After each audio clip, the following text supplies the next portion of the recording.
us. Welcome back to the Influencer Journey Show.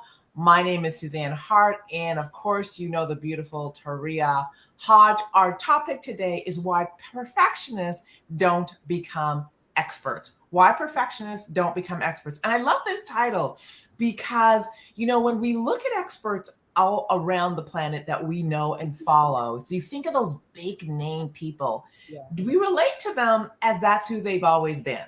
Yes. Right? That's how they've always shown up. That's just how they are. And the truth of the matter is that is not the case. Right. Remember the statement at the beginning, every master was once a disaster. and so really this conversation is about the journey to mastery, the journey to expert, and what is standing in our way. And oftentimes it is this thing called perfectionism. Mm-hmm. So Julia, the first question is how to catch yourself when you're running ahead. How many of you run ahead and anticipate the worst? Yeah. So how do you catch yourself when you're running ahead and anticipating the worst? It's one of those things that I tell myself or I have to remind myself that my purpose is to serve.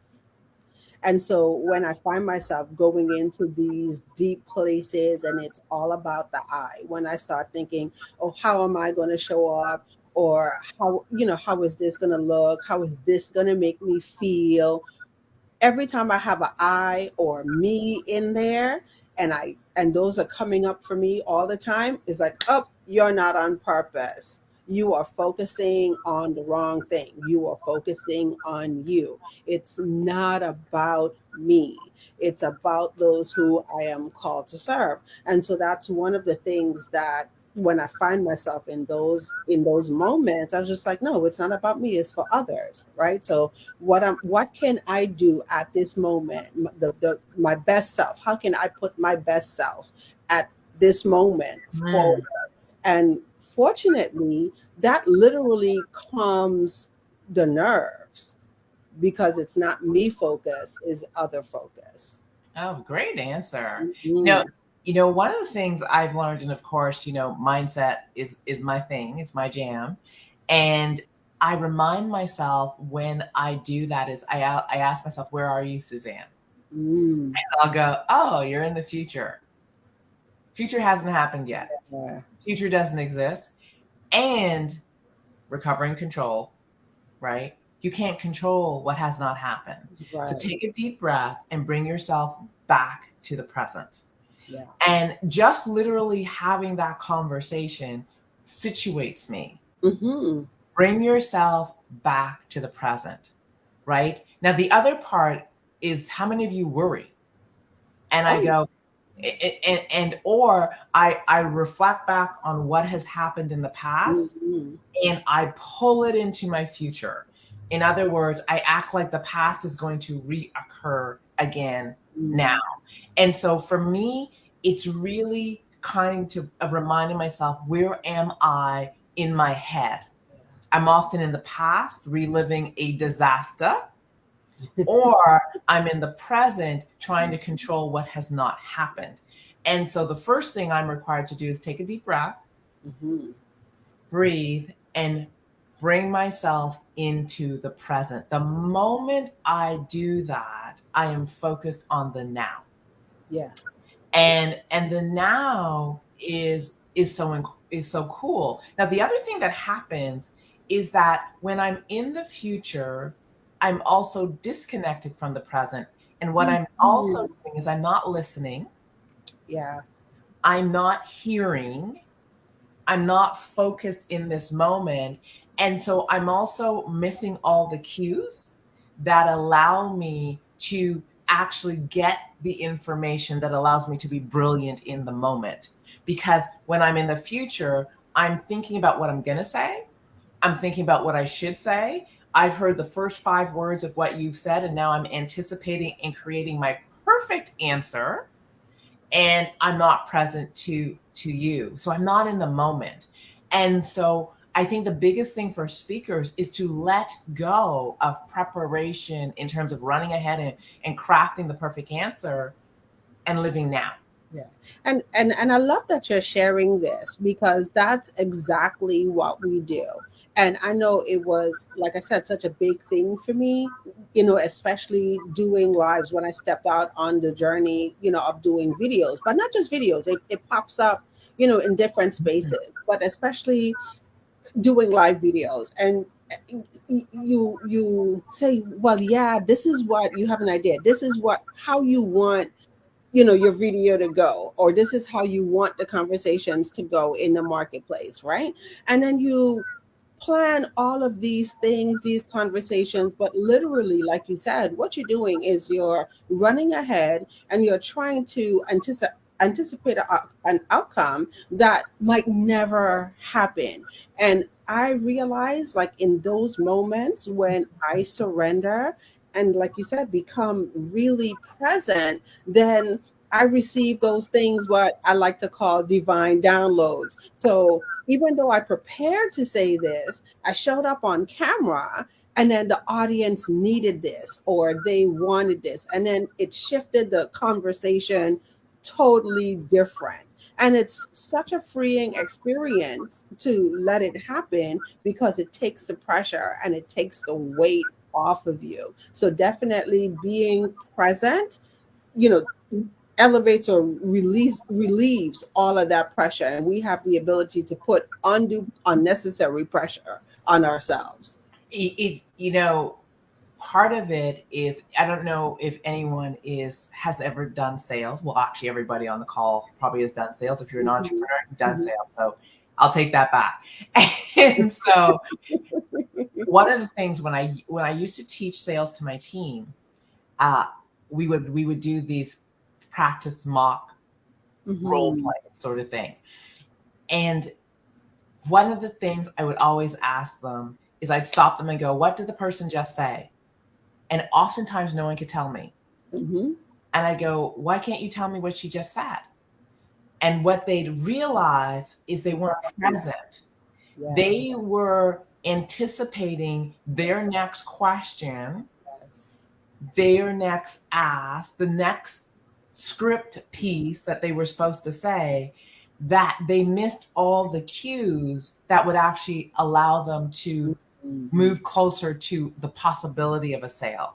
Yeah. And so really, it's really about how do we listen? And listening is listening to receive great content and understand is a present moment Yes. activity. And it is the same thing where you're on the stage. It Mhm. is it is really this, oftentimes there will be places that the content lands for the audience. There'll be reactions from the audience. And if you are just in your head about what's next, what you prepared, you miss those cues that are vital for engagement. And why are we highlighting this? Because influence happens through engagement. Yes. Influence happens when people feel heard, when people feel that their responses have been received, when people feel connected to. And so if we are so busy in our head about all about me being perfect, we miss Yes. absolutely totally the moment. Yes. I love. So it's such a great, Mhm. place to understand. And remember, this is called the influencer's journey.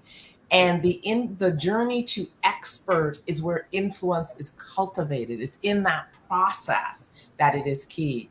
So why embrace failure? Why embracing failure can set you free? This is a big one for me. Yeah, it's also a big one for me. And I had to sit with this one for a little bit as we prepared. And it really took me back to that space of thinking just how we were taught to look at, failure.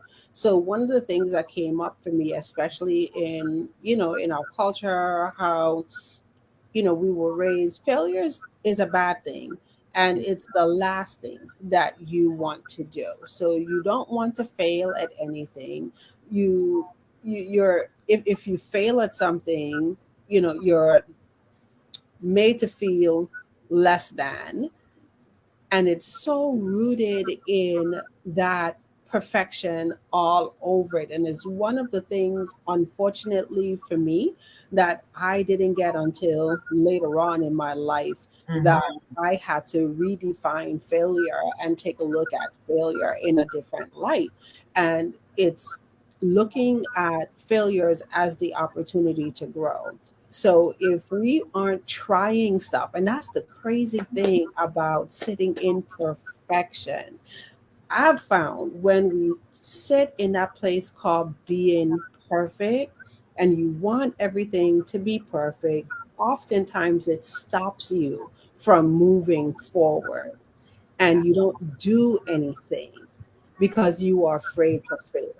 Where the beauty is, if you just get out there and you try it and you fail, then you have the ability to work on it to get better. It's progress. And so it's retraining the brain to get excited to try new things no matter what the outcome. Like, let go of the outcome, just get excited on taking the step forward to do it.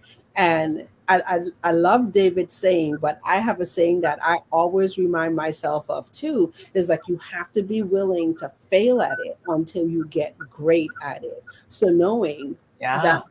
yeah, no, knowing that it's a process and there's steps, but you can't get great unless you start. So you have to be willing to be bad in the beginning until you work your way towards being great. It is so true. And I see Stacy. Stacy has just joined us. Good morning, Stacy. And I'm going to go to identity for a moment. And Mhm, I don't know about anyone else, but growing up, identities for me it seemed quite fragile. And also being a, a woman of color, growing up in an all white community, mhm. the pressure to look good and Yeah. fit in was huge. And I highlight it because it feels like an extra level of it. I think the pressure to fit in and look good as we develop for every single person Mhm, listening is so big when we're in those fragile age, particularly as teenagers. mhm, And so I know for me, I equated perfection as fitting in, being loved, being mhm. accepted, all those things. And I equated failure as rejection, Yeah. not fitting in, not being good enough, all those things. And this is a piece I really want everyone to get because I made it my identity. And Mm. I really want you guys to grasp this. It was Suzanne failing. Suzanne, the Right. person, is a failure, was how I held it, versus took an action and it didn't work out. I tried something and it didn't work out. And that distinction is so Mhm, important because if you live in the I am a failure because something didn't work, that's sitting in shame, and shame is debilitating. If you separate it and say, I tried this action and it didn't turn out as expected, mhm, now it's not you, it's a behavior. And now you can go in and say, what was I supposed to learn? What did I need to take away? What is the blessing in this moment? Until I was able to separate those two pieces, I was so afraid to fail because mhm. I saw myself as being seen as a failure, Yeah. as being seen as not good enough, and as someone who needed to prove to the world my value, Mhm. whole other life, but as someone who needed to prove to the world my value, failing and being seen as a failure was so threatening that I fought for perfection. Mhm. Yeah. And like you said, it's embedded. Like we weren't taught that in schools or sometimes in homes. When Yeah. you sit and you look at it, everything is competition based. That's the thing that came up for me. How many situations do we create or we put ourselves in or we've been placed in? I try my best not to do it with my kids, is where you have them sit in comparison to others Yeah. and you compare. And what is happening with that, people really don't understand that that's the, that is sitting in perfection and breeding that perfectionist mindset. And it really doesn't do anything for the person. You hinder your growth. So one of the things that I like to say to myself whenever I catch myself in these moments is like, hurry up and fail, like fail faster. What are the things that I could do that would allow me to fail faster? So I know when I fail, there's always a lesson to learn. There's always an opportunity to grow and develop, develop more. So it's failing faster for me. And you said one of the key things that is key to one is redefining failure and putting a new meaning to it. And for me, it's always it's an opportunity to pick something up and keep moving. I think until we redefine it for ourselves and literally put a new definition on it, we will hold it the way society holds it. And I think the key thing is, if we don't take the time to learn the lesson, it's also not valuable. Right. This thing that we're calling failure. I think the other thing that you talked about is the comparison. It's not just a comparison. I think it's society's definition of, well, it's a different version of comparison of what it takes to fit in. Mm, And to fit in does not allow for much difference. It mm, doesn't allow for our uniqueness. And for many of us, it doesn't allow for our brilliance to shine. yeah. And so think about it for a moment. That means I'm already set up to fail, because unless I'm showing up cookie cutter like everybody else, I'm failing. Mhm. And so part of it is really understanding that we all are unique, we all are special, as we say at the end of every show, and that is okay. And do I and you have the courage to not fight for this ideal of perfection, which is the same as everybody else? Do I have the courage to step out and walk to my own beat, beat my own drum, do my own dance, sing my own song, whatever that is, and say, this is beautiful, Yeah. right? I love it. That, I think, is the other part of it that we're and I think why it's so key is influencers are creators in my mind.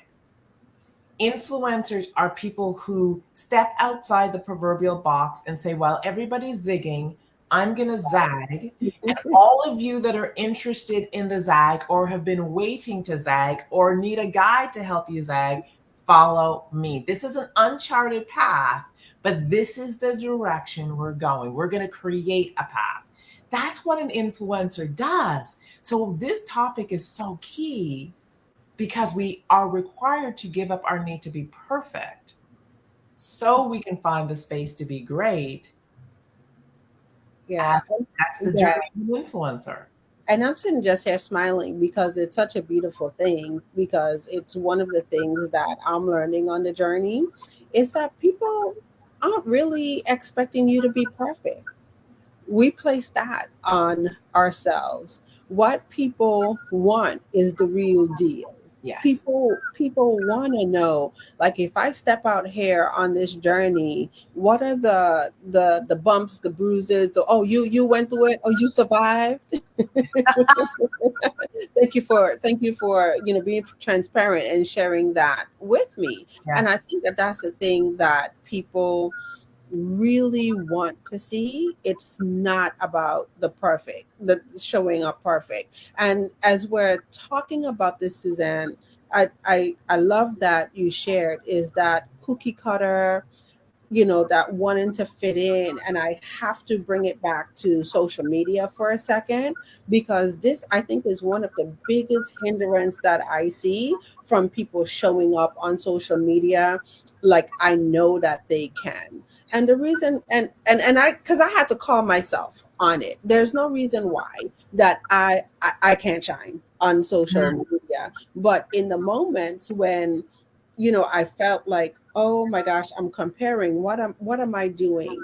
I'm looking at, The airbrush photos. yeah, the perfect stuff. The hair has to be perfect. You know, makeup has to be done, perfect before all of that stuff. That's not what people are really interested in. People, first of all, they want the connection. They want to know, do you have something that I could take to help me move forward in my journey? And every time we allow ourselves to go into that perfection mode that prevents us from showing up, we're doing our audience a disservice. So it's one of those challenges that I had to issue to myself as well. Am I only going to show up in those moments where I told myself that I was perfect, or am I just going to go ahead and show up, period, show up to serve? And that's that's kind of like where the show up to serve came from. Hmm. That self-talk of getting myself out of my head, in that vein of, oh, I need to be perfect. No, I don't. I just need to be real. It brings us to the next question, and it's what's the Mhm, difference between perfection and excellence? And I'll share a quick story to just drive it home. So, mhm, learning to speak, and I show up at an event, and David is on stage. And in the middle of his presentation, he sits down and he says to the audience, he's tired. mhm. I look at him and go, he's tired. What's he talking about? And he says, oh, there must be another trainer in the room. And he looks and he spots me, Right. guest at the event. And he says, Suzanne, the stage is yours. You have 30 minutes. Hmm. Heart racing, shocked. Oh my gosh, I don't have time to prepare. Therefore, I don't have time to be perfect. Hmm. There's a lesson here I'm being taught because I'm stubborn. Hmm. And I get that. So after fighting and resisting, I finally take the stage. There's 100, 200 people in the audience. And he says, choose a topic, train on it, go. Yeah. So I choose a topic, I start training, and in the middle of my perfection, I forget what I'm going to say. I lose my spot. I did that. Now, old Suzanne would have pretended I was good and forced my way through it because I committed to looking good. Right. And the audience would have said, she lost. Oh my God, why is she doing that? Coachable Suzanne looked at the audience and said, I just lost my spot. Would it be okay if I start again? People giggled. I turned around like if I was rewinding, and I started again. And they erupted with laughter, and it was all good. And in that moment, the lesson was when authentic Suzanne shows up, Yeah. magic happens. Hmm. When Suzanne is willing to be perfect, not good things happen. I Yeah. disconnect from the world, I disconnect from the audience because I'm incongruent. And what I learned was excellence has nothing to do with perfection. Right. And excellence is when I am willing to go on the journey to being better than I was yesterday. Yeah. And in that moment, what he was attempting to get me to do is to put down the mask Hmm. and put down the need to look good. Yeah. And there's probably people listening going are horrified. Like, how dare he teach me this lesson? Most valuable lesson. It was a training, so I was in a safe space. It's the thing. Can I just be? Right. And like I said, it's so freeing as you're sitting there and you're talking about it. It reminded me the first time we did one of our trainings together. And I remember saying to myself, this is huge. Little does Suzanne know, I don't think I know what I'm doing, but I allowed myself to be and do it. And the beautiful thing that happened is after the training, the ability to have feedback. So this is a thing that worked. These are the things that work. And these are the things that you need to improve on. And so the next time we do it, add those things. And it's like every time we do a training, every time we do a show, and I'm just letting our super achievers know, like, this is the work that's happening on on the back end. So every time we have the opportunity to do something, together, it's always that feedback. Mhm. This is, what you need to improve on. This is what worked well. So you keep that and then you keep going. And that's how the road to excellence is actually paved. So people think you arrive excellent. No, you don't. Is giving yourself the opportunity. And this is the thing that I think I want to say the most about this. How often are we giving ourselves the opportunity to become excellent? So if you do something once and you have a not so good feeling about it and you don't do it again, you just cut your opportunity short. But if you say to yourself, like, okay, I know improvement is required here. I'm going to do it again, and I'm going to do it again, and I'm going to do it again. Trust me, it gets better. I want to really talk to the super achievers listening, Mhm. who are on their journey to becoming influencers and having that impact in the marketplace. You don't start with perfection. You don't start being perfect. You start, period. Right, And part of it is, how many of you have a program in you that you're still writing, still creating, still buffering, still polishing, still re-editing, still looking at, still rehearsing, still dropping another video, and you're going to say, I'm going to release it in 2 years because I need more time. yeah, That's not the way it works. And it really is release it. And Tree and I were having the conversation, and I tell her, I've never wrote a program before. I promoted it, sold it. Once it's sold, I start writing. And one is because I'll get caught in my own perfection if I do it any other way. But right, this is the other part, is that when I do that, when I teach the first lesson and I have the interplay between myself and the audience, the myself and the students, this is where I get the feedback that gives me stuff where I can get better. right, And I tell people, when I'm training, I'm as much a student as everyone I'm teaching. Yes, I have content, but it's that interaction and engagement that sharpens my saw that makes the next session better. Fast forward a year of teaching something, it's time to rewrite, because in that year, I have so learned much more. change. Yeah, I have read more, I've learned more, I've grown more. My students have given me more yeah, feedback, and it's rewriting. And that's where excellence happens. It's not like I wrote it, I got it, it's perfect, it's done. There's no such thing as perfect. Nothing is right. Everything is just what it needs to be in this moment. And then 2 weeks later, it's already evolved if you are willing to listen, look, and take the feedback. yeah.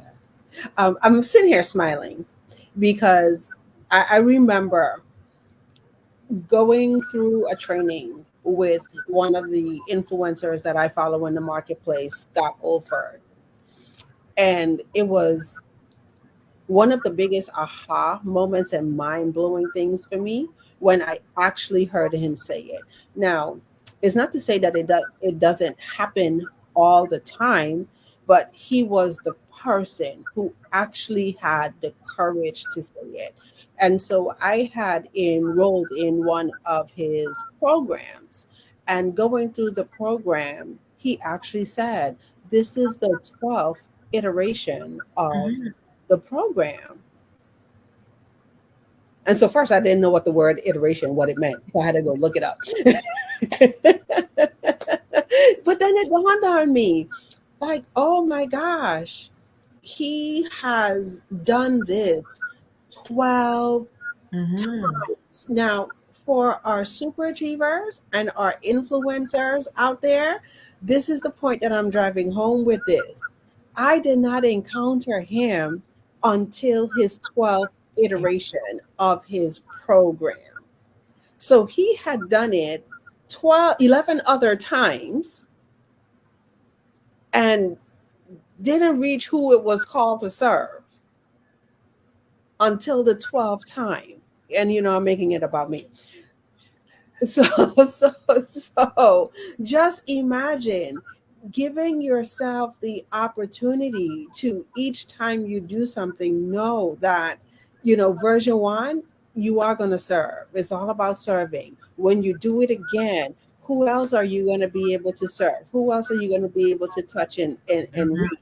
And as you work to make it better, who else is going to, and it's that cycle. And I think it was like one of the biggest mindset shift things for me, in this space, to know that I'm not the only person out there, who's looking at a product or a program and saying that it's less than perfect and it needs work. So just do it, learn from it, and yeah, and get better at it. That's it. It's all about the journey to excellence. I love it. And, Becky's saying, wow, some of our comments, that's probably incredible. I see Barbara Polk has joined us.